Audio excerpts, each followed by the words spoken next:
સનક કહે છે, કઈ બાજુ મહારાજ?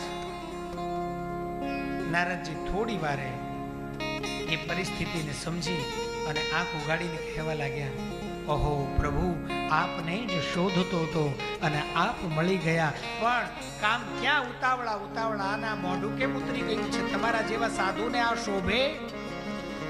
સનત કુમારોએ થોડો ઠપકો આપ્યો છે, આ તમને શોભે છે?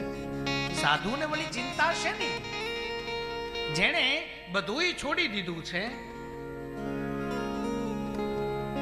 સર્વસ્વનો જેણે ત્યાગ કર્યો છે, એના મોઢા ઉપર ચિંતા, અને એ આટલી ઉતાવળથી કઈ બાજુ જઈ રહ્યા છો? સાધુને આવી ચિંતા શોભે નહીં. સાધુને વળી શેની ચિંતા?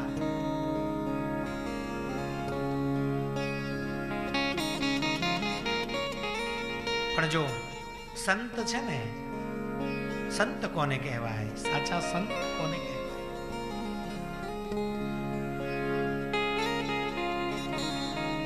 પહેલા તો આપણા સંતોએ જે વ્યાખ્યા કરી છે, ભક્તિ કેરા મોડ, એટલે જેના શ્વાસે શ્વાસમાં એના ગુરુએ દીધેલો મંત્ર એ ખૂટતો નથી. એક એક શ્વાસની અંદર જે ભગવાનનું રટણ કરી રહ્યા છે એને સાધુ કહેવાય. એક શ્વાસમાં પણ જો ભગવાનનું નામ ભૂલી જાવ ને તો પ્રાયશ્ચિત્ત કરવું પડે ને એક દિવસનો અખંડ પાણી વગરનો ઉપવાસ કરવો પડે. આપણે બધાને હારું છે, મજા છે.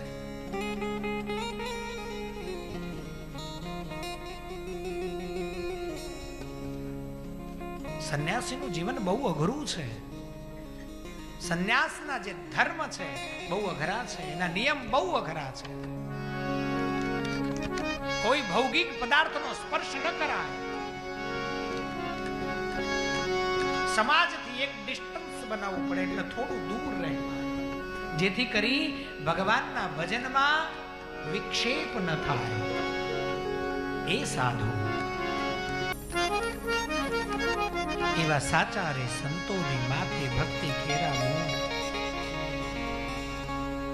પણ સંત જ્યારે ચિંતા કરે, એના મોઢા ઉપર જ્યારે ચિંતા દેખાય ને ત્યારે સમજવાનું કે આ ચિંતા એની પોતાની નથી, પણ આ કોઈ જીવના કલ્યાણ માટે થઈને ઉત્પન્ન થયેલી ચિંતા છે.